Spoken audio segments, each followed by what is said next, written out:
Ang healing kasi, may mga times na ang mga tao, ang konsepto nila ng healing ay facing the same thing without really changing anything. Tapos, parang papalipasin mo na lang yung feeling. Tapos, hanggang pabaon lang ng pabaon yung problema. Hindi mo naman fini-face.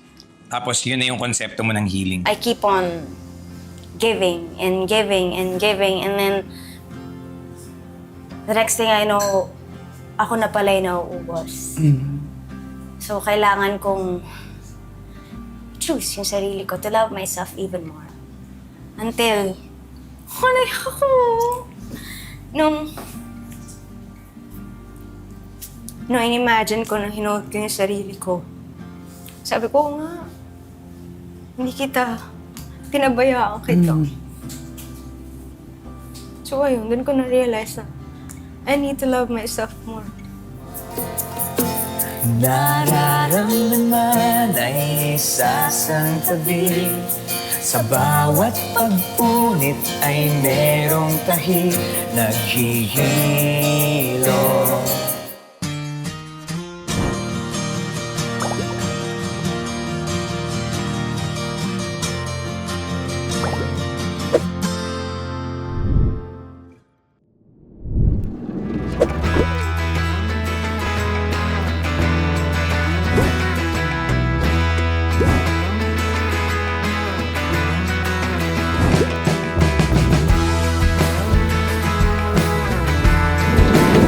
May naiwan ba sa van?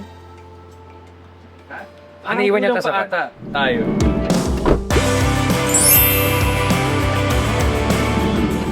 Salamat for having me. Oh no, thank you for coming. Ganda ng Thank face you. mo. Thank you, thank Ganda. you. So, yung gagawin natin, magluluto ba tayo? Yes, and you'll see.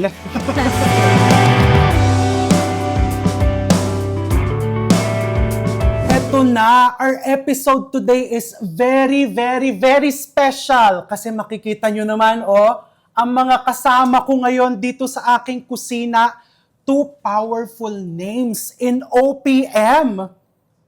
Sponge Cola and Miss Gigi Delana. Oh, thank you, thank you.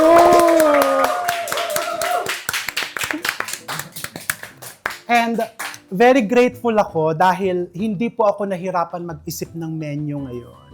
Kasi may mga requests kayo. May mga requests, no? Nagsabi po sila na gusto nilang bumisita para magluto. May kasama pong pamenu. And ang ating mga lulutuin, mga comfort dishes. Healing dishes. Diba? Na perfect kasi ngayon, medyo maraming pinagdadaanan ang mga tao, ang mga kapaligiran natin.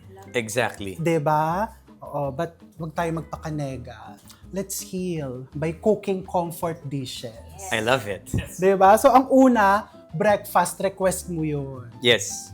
Mahilig ako mag-breakfast kasi kahit hindi breakfast time. Para sa akin, ang breakfast ay isang way of life, hindi isang time na naka-down the dot. Oh wow! So all day breakfast ang... Okay lang. Yes. Tsaka breakfast kasi ma-protein. Oo. Tsaka nag-skip ako ng breakfast eh. Nagsiskip ka, pero nagsiskip ka ng breakfast, pero... Pero kinakain ko pa din siya. ng Breakfast food, pero... Oo, kasi pagka intermittent fasting ka, nauusog lahat. Pero ang maganda, masarap ang kahit anong kainin mo. Oo. Kasi gutom ka na eh. Okay. Yun ang thing kapag nagpa-fasting ka, lahat masarap. Kaya hindi ako reliable pag tanungin, masarap ba? Oo.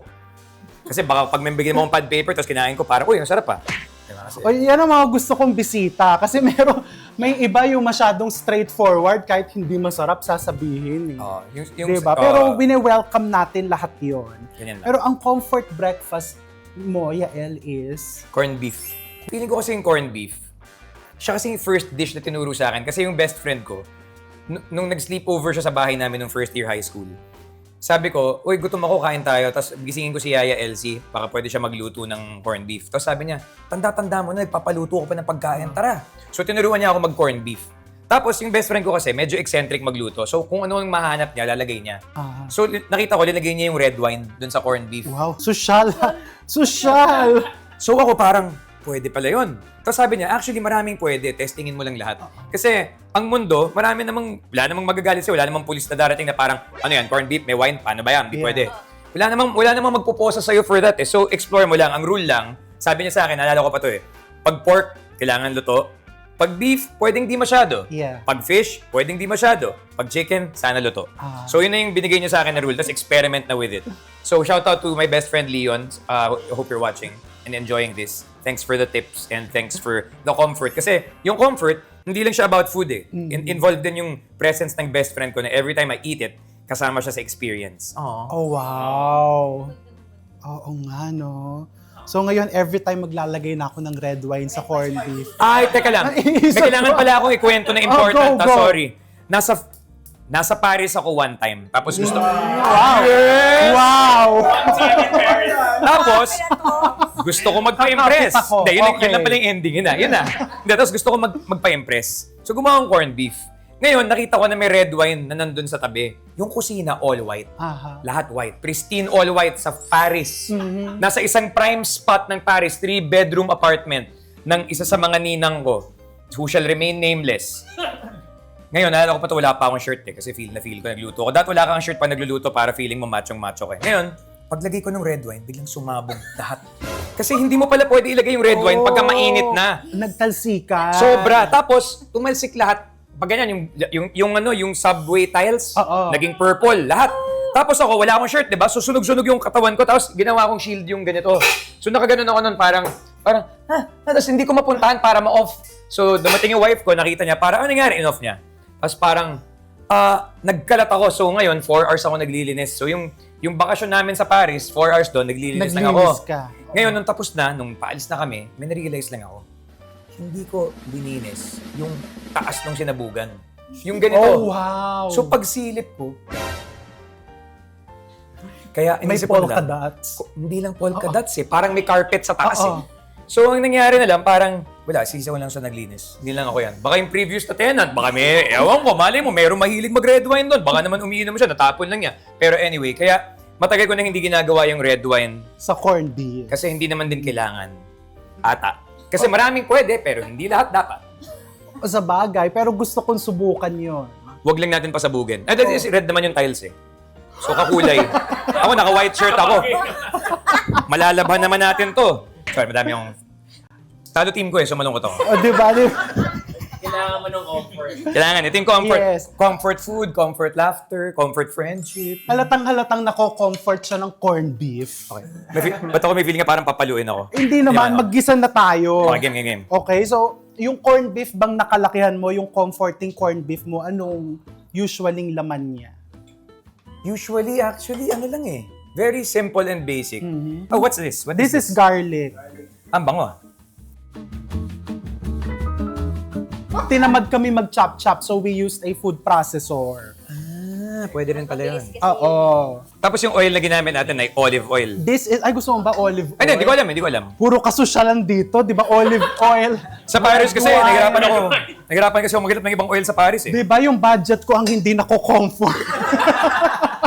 Pero anong oil nga yan? This Seed oil. is corn oil. Corn oil. Yes. Kung kailangan ko ng comfort, healing, I would use butter. Kasi yun naman ang aking healing food. Nako-comfort ako whenever I eat it. With anything. With bread. Kahit dyan, ibubuhos ko dyan. At least, kahit nag-isa, may comfort. Yeah. Kahit nag-isa. Oo, kahit nagigisa, just the smell of it, nako-comfort na ako. Diba? At least walang nag-iisa Oo. ang feeling habang gumagawa Habang na to. nagigisa. Yeah. Diba? Walang nag-iisa habang nagigisa.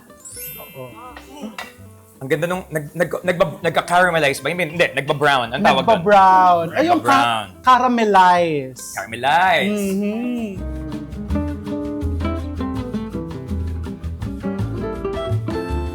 Yung tanong siguro ng mga viewers natin, na-curious sila, everyday ba kumakain ka ng corned beef or kung kailangan mo lang ng comfort, ng healing? Actually, parang kapag pagod ako after a long day. Oo. Tapos, alam ko naman na, ako kasi nag-grocery, so alam ko ano yung laman ng kusina. So, yun yung maganda kasi readily available eh. Tsaka yun nga, may willingness, may openness ka to experiment, just add things. So, usually, pagkapagod ako, tapos late, I'll make some corned beef. Yeah. Pero yun nga, again, wala nang red wine. Usually olive oil. Oo. Pero kasi wala akong corn oil option sa bahay. Okay, puro olive oil. Kukuha na nga ako ng olive oil. Hindi, wag, Baka di ka sabihin na- nila wala akong olive oil. Uy, meron naman. Hindi, meron. Hindi kami ganun ka-judge, Kumuha tayo ka-judgy. dito. Ay, wow, grabe. Laglag pantry. Okay, so let's put olive oil. 'Di ba? Ano namang mga situations in your life, mga past situations na pinagdaanan mo na nakatulong yung corned beef in the healing process? Ako yung general fatigue lang eh. Kasi generally happy person naman ako. Yung fatigue lang talaga yung pinaka umaabot sa akin eh. So yung healing na kailangan ko lang talaga yung comfort of a hangout. Meron kasi akong feeling na pag yung corned beef, unang-una pag bumili ka ng isang can, usually kasi either sobra siya or bitin yung maliit. Yung increments ng can ng corned beef, parang inintend yata siya na meron kang kasama eh. Parang tignan mo, yung size oh. 'Di ba? Kasi yung ganyan, parang protein yan. Pero ang dami. So, pagka maliit naman yung kunin mo, parang 10 bits. So, ito yung parang sharing. So, wala, para talaga ang kasama ko yung, parang ako bumabalik sa high school na kasama ko yung best friend ko. So, yun yung effect niya sa akin eh. Na, ano man yung problema, ano man yung pagod, parang end of the day, you're still that same guy who started writing music as a high school guy. With potatoes or no Hindi, potatoes? actually, ako kasi gusto ko yung open-mindedness of trying new things eh. So baka ilagay natin yung potatoes. Normally ako wala. Pero yung comfort dun is the comfort of experimentation. Oh, okay, sige. So let's ako ba maglalagay? Ikaw na maglagay ng corned beef. Sige. Ito yung mga takot na akong sumabog sa akin ulit. Ayan, since 6 tayo, 6 na lata yan. Pero ang bango Guys, kung tumatagos lang sa screen ang amoy, baka maiyak kayo sa sarap.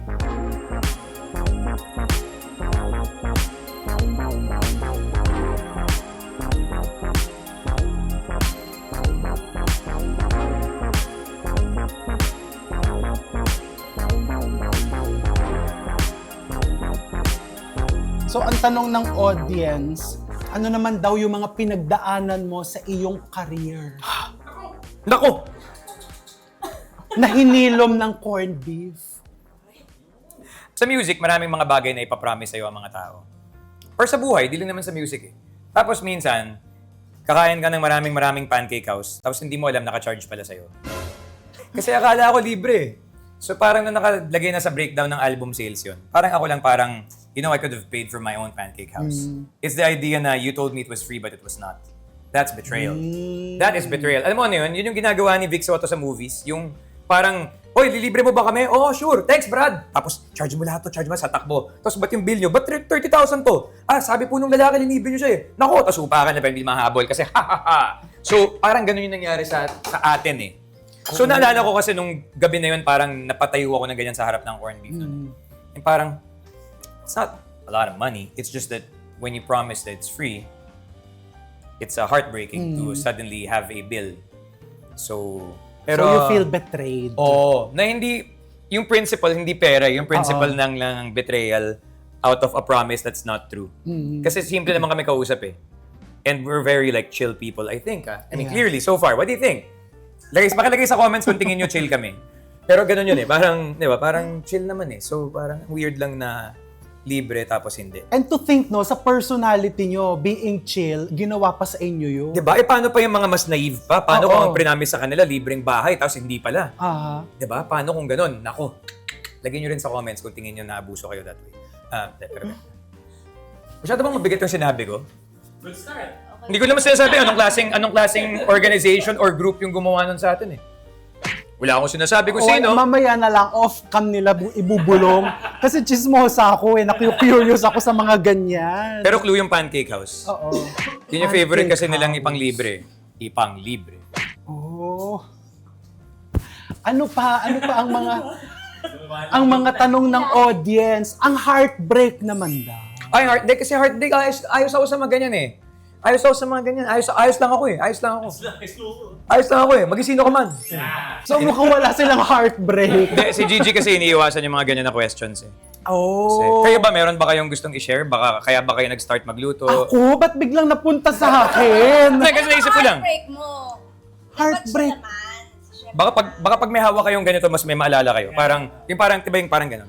Well, ang heartbreak kasi, di ba, palaging naiisip nila tungkol lang sa partner, tungkol sa past relationships. Pero sa akin, more of ang mga heartbreaking moments, yung parang nangyari sa'yo, yung betrayal. Sa life. Oo, in life. Yun, dear, ako naman, butter and turon. Kailangan may turon ako. That's your comfort food. Yes. Kasi heartbreaking yun pag alam mong niloko ka, hindi lang not just in relationship, but in general, niloko ka ng supplier, niloko ka ng tao mo, niloko ka ng customer, nangyayari yung gano'n, yung, di ba may uso nga yung mga nabubudol? Masakit yun. Oo, heartbreaking moments yun. Pero yung comfort food mo tayo Favorite ingredient is butter, favorite comfort food is turon. with langka Mm-mm. and leche flan. O pwede ding may leche flan, ube, pwede rin.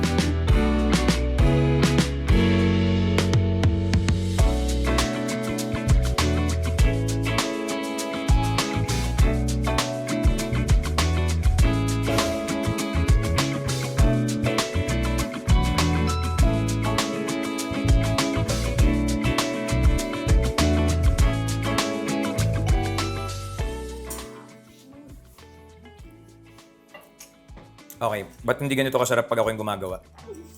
Iba, may layers.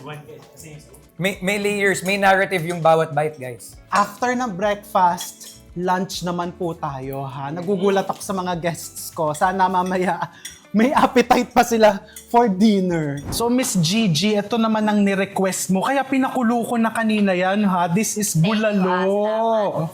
Bango-bango. I love bulalo. Kinakain mo ba yan, yung mga... Yung fats niya? Oo. Oo. Actually, yan ang masarap eh. Yan yung parang nagpapalinaw tsaka parang nagpapalapot dun sa mismo soup. Yes. Kaya hindi ko siya masyado inaalis kapag Oo. niluto kong bulalo. I love it. Tuwing kailan ka kumakain ng bulalo? Since comfort food mo yan. Tuwing may gig. Halimbawa, after ng gig, maghahanap talaga ako ng sabaw. Sinasabi ko sa staff ko na gusto ko ng sabaw after kong kumanta. Kasi ano siya para siyang rewarding for me after kong kumanta. Parang, halimbawa, sa bata, bibigyan mo ng lollipop pag may naggawa siyang maganda. Ganon. So, ikaw bulalo. Bulalo yung akin. Bulalo, kahit anong sabaw. Pero mas madalas ko hinahanap bulalo. So, nai-imagine ko ano yung baon-baon mo. Hindi. Hinahanap ko lang siya talaga every time lalabas ako. Oo. And laging may request ako sabaw talaga lagi. It's during the pandemic na halos gabi-gabi, ikaw yung di ba ang boses mo is magigising ka sa taas? Sa taas na, sobrang taas ng boses mo eh. Paano Yung parang, di ba, sige sample, mag-ano ka ng isang mataas na ano mo. Ngayon na? Bakit nga ba mahal kita? Yun yung parang natatandaan kong pinapakinggan ko lagi sa iyo eh. Isang line lang. Kahit yung word niya mali. Wait lang. Okay na. Saka natanggal ang mic. Okay. Lagay na lang natin dyan. Bakit nga ba? O bakit nga ba? Taglit ah. Wait lang, mataas yun eh. Isang line lang. Bakit nga ba mahal kita? Nagising ba kayo? Di ba normally, parang sa sobrang taas noon, ako naman, yun ang pamparelax ko. Yung birit? Oo. Or yung mga high... Yung ganyang high yan yung pinapakinggan ko sa'yo dati sa YouTube channel mo. Yung pataas ang pataas? Oo, or yung... pataas ng pataas. Okay, yung mga nakakapag- covers. Thank you. Oh, so Thank you, ah. mula nung napanood ko yon, sabi ko, ay gusto ko manood ng concert nito. I want to meet this person. I want to meet her in person. Oh. Oh, and ngayon, ayan, kakain tayo ng bulalo. Tumatalon-talon pa siya. I'm just so happy Oo. na nandito ako now. Thank you. So, na-curious ako, and even my sister na very big fan mo rin, sa sobrang taas ng boses mo, did it come na ano yung mga lowest mo in life, in your career? Wow! Di ba? Ang dami! O, kasi ako katulad ko ha, pag pinapanood kita on YouTube, pag nakikinig ako sa'yo, yung nakikita ko lang is, ayan si Gigi Delana. Ayan yung spotlight. Ang taas ng boses niya, it's all success. Yeah, yun yung nakikita nyo, no? Well, hindi ko naman kasi lagi nakukuha talaga yung gusto ko. Oo. So parang in-accept ko na yun na, syempre when you're at your lowest point, parang feel ko muna siya, na nandun muna ako, na yung sadness na nararamdaman ko is a blessing. Mhm. Kailangan ko muna siyang daanan before ako makapunta dun sa comfort na hinahanap ko. Yung word na, yung sadness, yung lowest point, it turned into a blessing. Paano mo nagawa yun? Tayo lang kasi nakakaramdam nun eh. Tayong tao. Hindi naman siya nararamdaman ng patay. Tayo lang talaga mga buhay makakaramdam nun. Pain is a gift na binigay sa atin. So might as well feel it. Huwag mo siyang palagpasin. Oo. Be at the moment, be present dun sa nararamdaman mo. So you have to embrace the You have pain. to embrace the pain. You have to accept that you are in pain. And you have to see it as a blessing. And Kasi as a by- reminder that you're so human. By doing that, the healing starts. Yes, the healing starts. Because in-accept mo eh. Parang, halimbawa, in-accept ko na selosa ako. Ah. So, pag in-accept mo na selosa ka, ma-accept mo na pwede ka magbago pala. Ganun lang yun ah. Example lang yun. Example lang. Hindi ibig sabihin, ano siya, wala naging selosa. And in-accept niya yon. Kaya nga naging eh, di ba? Yes. Iniwan mo na sa Naging nakaraan. selosa. Di ba? So ikaw, champion ka. Ano yung biggest rejection na naramdaman mo in your career? Start ako sa mga auditions. Auditions. Kasi, syempre, kontesera kasi talaga ako. So, ever since talagang gusto ko makapasok sa mga big TV auditions na parang, babanggit na lang ako parang The Voice, Idol Philippines, mga ganyan tawag ng tanghalan. Nag-audition ako sa iba doon na hindi ako natanggap talaga. Na parang feeling ko sa sarili ko na, naku, parang hindi na ata ito yung meant for me. Hindi na ako dapat dito sa singing industry na to. So, ang last resort ko was tawag ng tanghalan talaga. So, noong time na yon, doon ako nakapasa. So, nagbigyan ako ng hope. So, auditions yon. Second naman is rejection sa love life. Ganyan. Di ba yung kanina sinabi mo na in general, yung journeys natin, yung mga nararamdaman natin na heartbroken.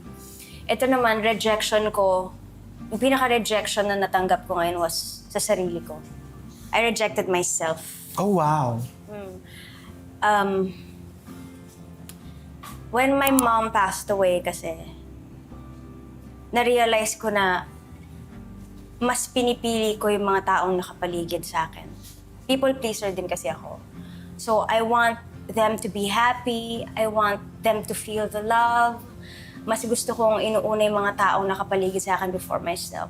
So I've been rejecting that love sa sarili ko. So I'm not choosing myself. So now I've learned that I need to choose myself for me to give love to others. And you only realized that when you lost your mom. Yeah. Oh, wow.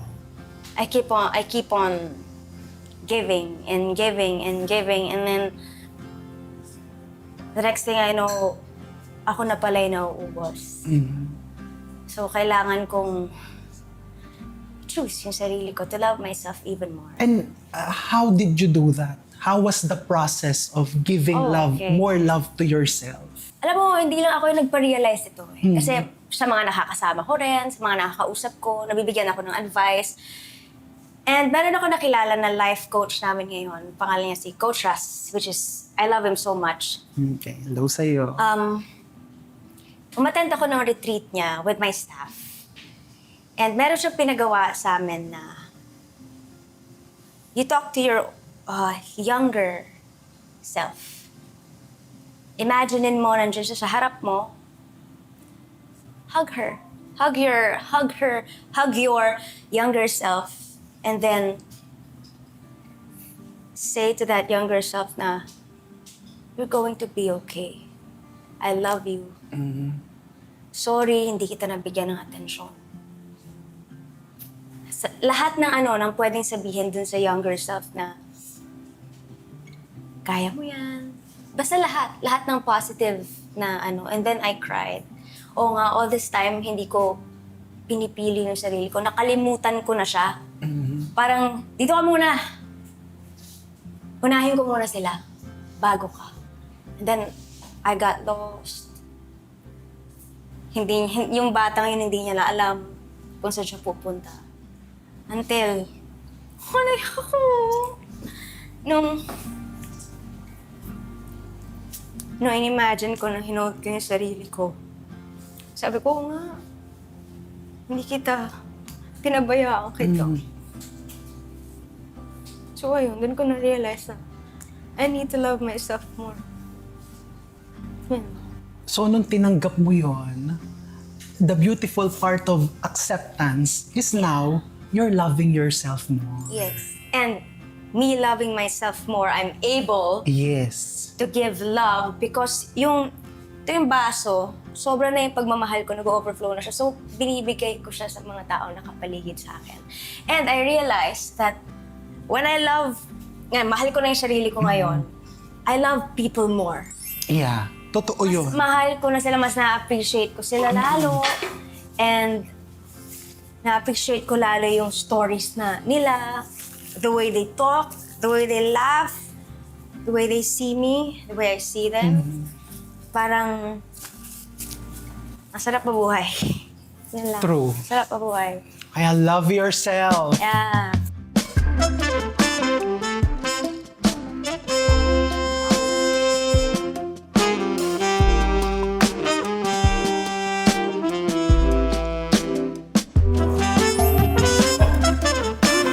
Satisfying. Okay, kayo na lang mag-usap. Kakain lang ako. Ayan, so titikman na po ang bulalo. And then, meron pa tayong isang dish. Sarap. Sa dinner time na po tayo. Dinner, welcome to dinner. Yes, tapos na ang breakfast kasi kanina corned beef. O the rest of the band members naman, ano po ang inyong mga comfort dishes? Simulan natin kay Armo. For me, ang comfort dish ko, comfort food ko, pizza.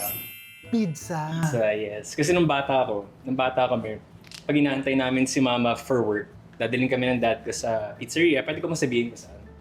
Sige po. Malay mo. Sa Shakey's namin. Pero wala natin yung Shakey's na yun ngayon eh. Sabi, Tomas Morato.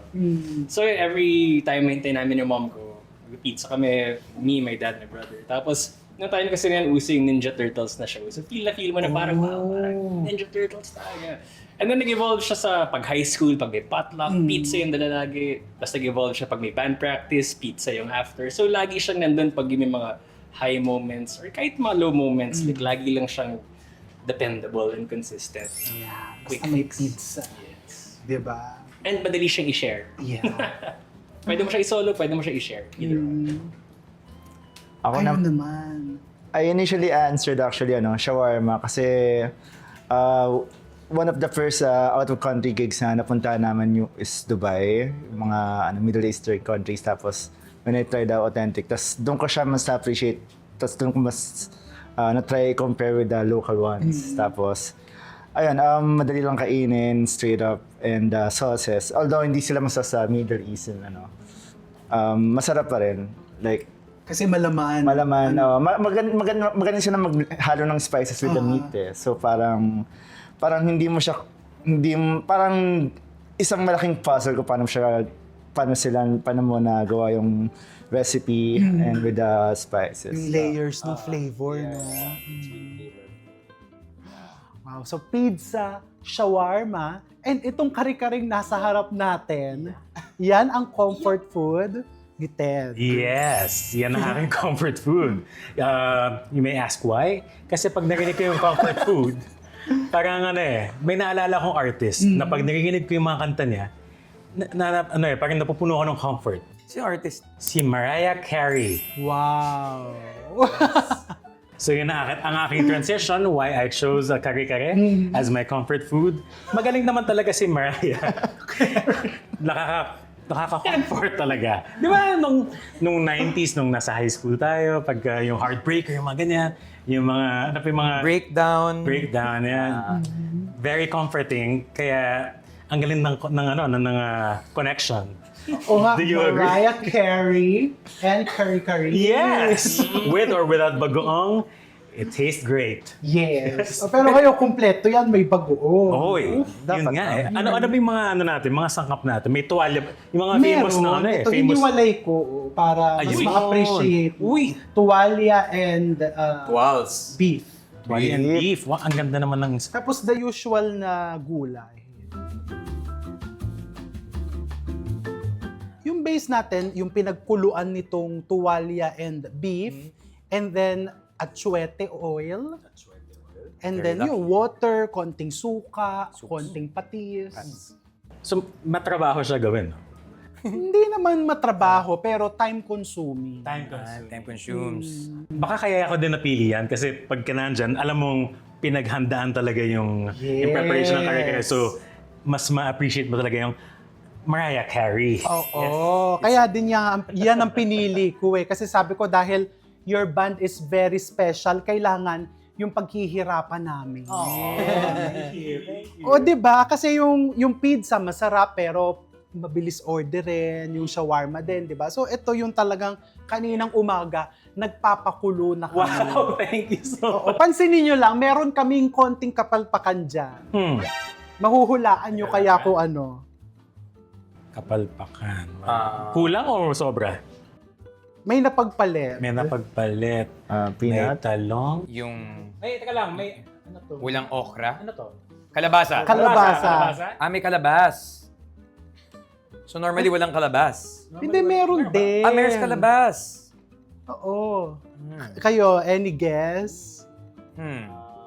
Yung hindi gamitin ng peanut butter? Okay, ito na sasabihin ko na.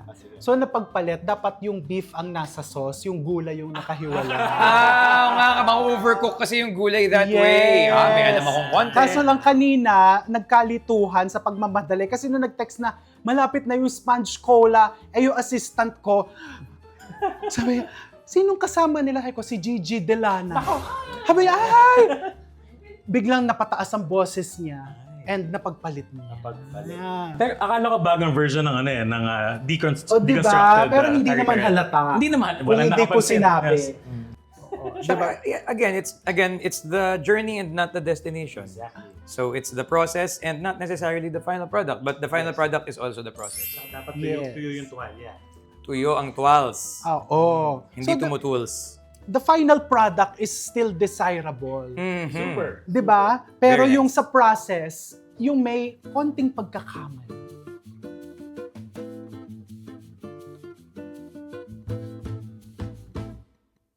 So, maiba ako. Ay. Ang ganda rin ng transition. Di ba? Ang gandang transition. In your band.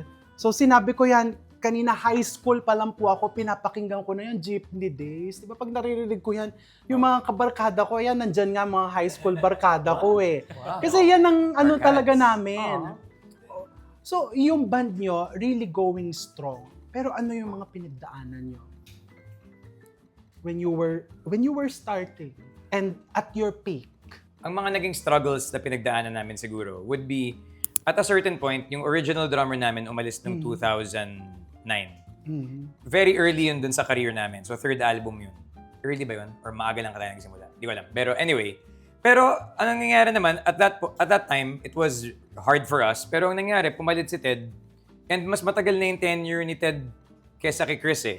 But friends pa rin kami ni Chris. Memorize ko yung cellphone number niya. So yun, naging struggle yun. Kasi at first, syempre, para mag-shake yung mundo mo na, why would you leave something that's like a well-running machine? Pero kasi, I guess, iba rin kasi yung schedule namin. Hindi niya kaya health-wise. Yung, let's say, may 3 shows ka ng Friday, Saturday, Sunday. Friday, Saturday. Yeah, yung tatlong ganon. Tapos pag uwi ng Monday, may sakit na yun eh. Tapos magre-recover siya ng Wednesday. Tapos magigig siya ng Friday, Saturday, Sunday, may sakit na siya ulit. It's a true story. It was really what was happening. So, hindi niya kinakaya yung schedule. And ayaw rin naman niya, alam mo yung parang sa mga movies, yung parang, go on without me. Ayoko maging pabigat sa inyo na lagi ako may sakit. Parang ganon. So, parang ganon yung nangyari. So, it was a struggle, pero na-overcome naman namin. There was a bit of drama there. Pero now we're all friends. And even si Ted tsaka si Chris, they're friends. So, it's all good. Yung drama naman namin, I think the reason why din kasi kaya kami intact and okay for the past how many years, ay dahil parang I guess we're pretty drama-free. We don't fight about things that are not Nakadalawang dramas na tayo.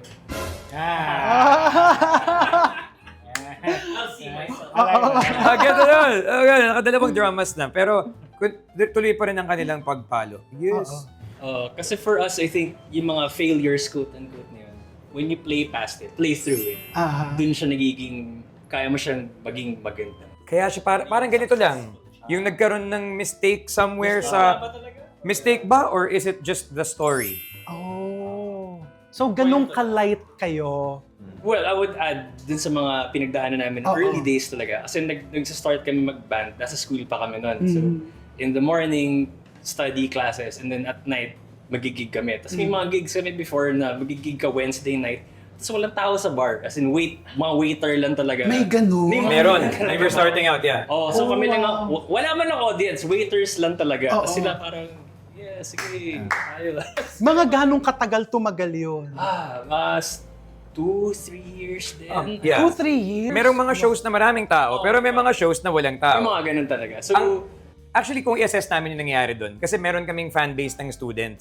Ngayon, mahirap mag-gig ng Wednesday kasi yung mga students na yun may pasok. So, minsan mag-gig kami ng Wednesday, walang tao doon sa bar. Kasi yung audience ng bar, alam lang nila, uy, naririnig ko na yung sponge ko doon yun, i-book natin. Pagdating, yung fan base pala nila, bata, so, nangyayari, parang walang tao. Manunod sa amin yung mga waiters. Pero yung performance namin doon, naka-all-in pa rin. hindi nag-sacrifice yung performance. In fact, dun kami na sanay na tugtog pa rin. Doon pa rin lahat. Hindi dahil walang tao, parang tatama rin ka na. Whether if inspiring. Parang if it's a crowd of 3,000 or a crowd of 3, Yes. So yun yung test. You give it your all. you give it your all. And since nasa school pa kami nun, syempre may pressure din na kailangan mong tapusin yung school, kailangan mong mag-graduate. May mga ganang, ang daming nangyayari at the same time. So, madaling, syempre bata pa kami nun. Yeah. During that time, sino sa inyo yung taga-push? And sino sa inyo yung parang mabilis ma-discourage? Na parang, uy, wala naman nanonood, wag na natin ituloy yan. Parang lahat naman parang game. Oo, wow. Or parang we kind of just balance each other out. Na pag may isang, kasi it happens, may rotation kami parang, off ako ngayon or parang hindi ako 100%. Yung iba mag-150%. Ganun. Compensate. Hindi kami parang nagkakahawaan ng BV. Kasi marami tayo sa parang, uy, mauuna tong band na to kasi sila yung mas senior. So, pwede kayong hindi na lang tumugtog or pwedeng mamayang 3 o'clock kayo tumugtog. Tugtog pa rin tayo. Dito na tayo. Tsaka kasama yan sa being a young band. Paying your dues. Paying your dues yan na parang pag may senior na sisingit sa'yo, papayagan mo yun. Kasi kung wala naman sila, hindi nila mapapave yung way para sa'yo. So, meron kaming ino-honor na ganun na minsan masisingitan kami kasi we were starting. So, imbis na tutugtog kami ng 8 p.m., tutugtog kami ng 3 a.m. Sa antay talaga namin yun. So, ganun talaga. Kailangan mong daanan yung mga ganun. Yes. And at the same time, up din siya. Kasi nakikita mo yung ibang bands na mas senior sa'yo na, ganun pala. So it becomes a kind of a learning experience na yung matututunan ka din. Kung open ka din sa experience, kasi pwede namang, wag na, uwi lang tayo. Di pa na nangyayari. And ang na-pick up din namin doon to this day, pagka meron kaming show na meron mga batang banda, hindi namin sila sinisingitan. Kasi kami yung sinisingitan dati. So parang ang ginawa namin, hindi kami naging parang vengeful. Naging parang, guys, let's avoid that. And the cycle ba? End the cycle of that. Parang huwag ka magpa-star. Kahit na ikaw yung headlining act. Parang pwede naman kasing patapusin mo na muna sila. Kasi syempre, pag tumugtog ka na, minsan aalis na yung mga tao. So kawawa naman yung mga nagsa-start out pa lang. Parang yung audience nila, mga tropa na naman nila. Which is like also nice. Pero parang iniiwasan namin yun kasi kami dati yun eh. Kami yung batang banda na tumutugtog na nag-open for bigger acts. Oh, wow. Ang sarap pakinggan nun, So may ganun kami.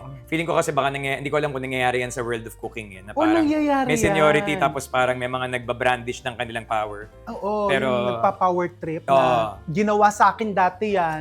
So gagawin ko din yan sa inyo so that you'd feel how it feels. Pero in our case, yun nga, we ended that cycle na parang kausap namin yung napakabuti naming road manager, si Trix Parco, na parang let's make sure na we don't do that. Kasi tayo dati yan. Lagi ko sinasabi yun eh. Tayo dati yan. Yung mga nagsisimula. So, ayun. Mababait kaming mga tito/matandang pinsan. Oh, wow. O kaya hanggang ngayon, di ba, nagpro-prosper kayo?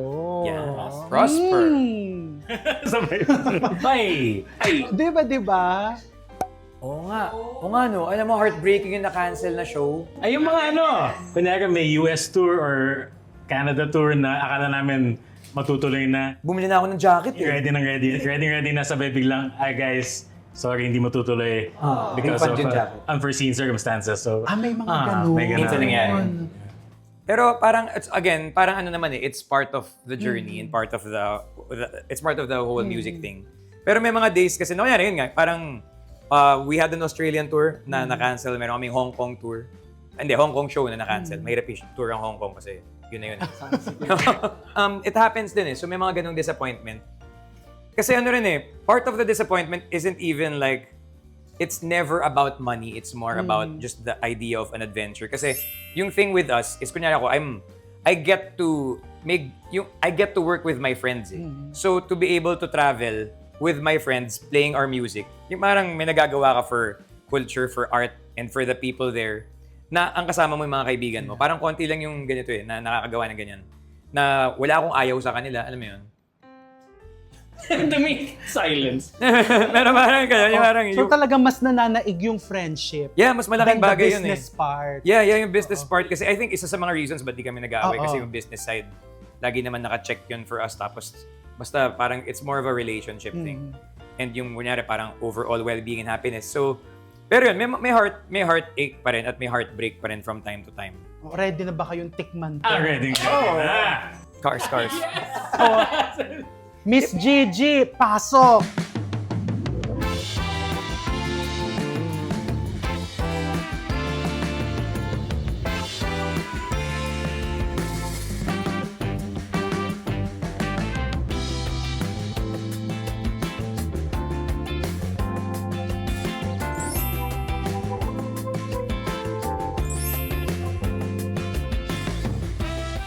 Ano na comforts na ba kayo sa mga kinain natin at niluto? Lutz! On today vlog C.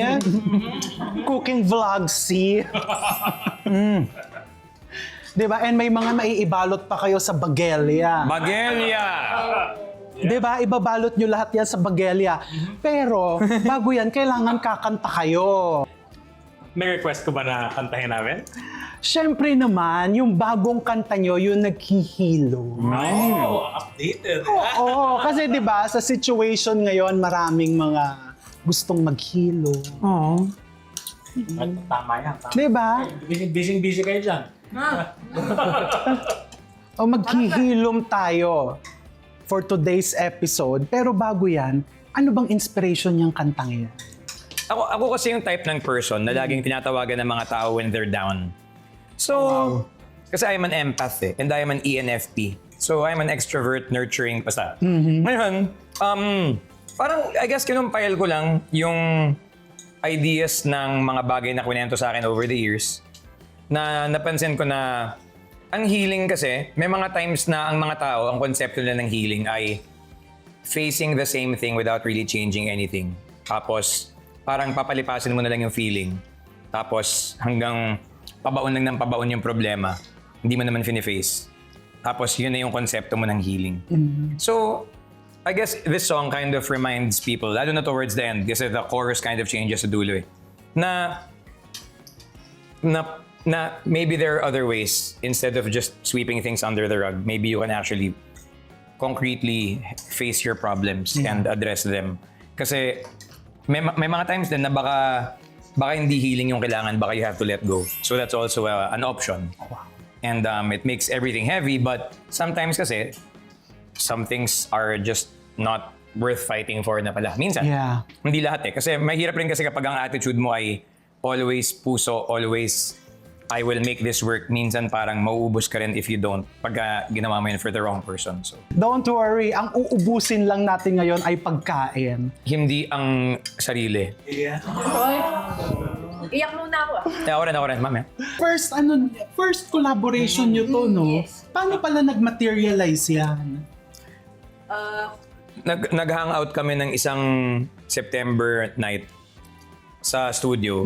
Tapos nagkwentuhan lang kami. Dapat parang meet up lang yun Tapos yung kwentuhan naming lahat naging parang mga 4 hours, 5 hours at kami tumambay doon. Tagal.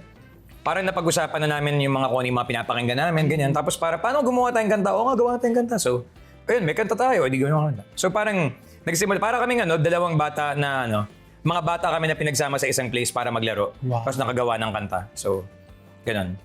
Parang, ganun lang talaga. Nag-visit Ano yun? kami sa studio house ni Gigi. And nagluto niya kami ng Ano Sarap mga na spread. niluto niya? Meron siyang tomahawk steak. Wow! Tapos meron siyang thermometer. Meron siya mga curry. Pero, props lang daw eh. Ganun-ganun. Pero meron. Pero meron. Yung idea na meron, doon ako ngayon lang ako nakakita ng thermometer. Na hindi sa science project. Ano Para sa steak. Yung para sa steak, para tama yung temperature sa loob. Parang, wow, wild. So, ayun. Ano yung chicken dish ulit? Chicken tagine ba yun? Basta hindi siya pinay... Parang mayroon akong ginawang oxtail na curry na parang, para to make it smoky, nilagyan ko ng different spices. Tapos yung chicken, parang buttered lemon chicken. Tsaka merong chimichurri. Yun! Wow! Chimichurri yung green eh. It's very apologetic kasi. Kasi chimichurri Chimichurri. Chimichurri. May nabangga ka. Diba? Chimichurri. Chimichurri. Okay, so chimichurri. Nararamdaman isasang tabi sa bawat Sa bawat pag-ngunit ay merong tahimik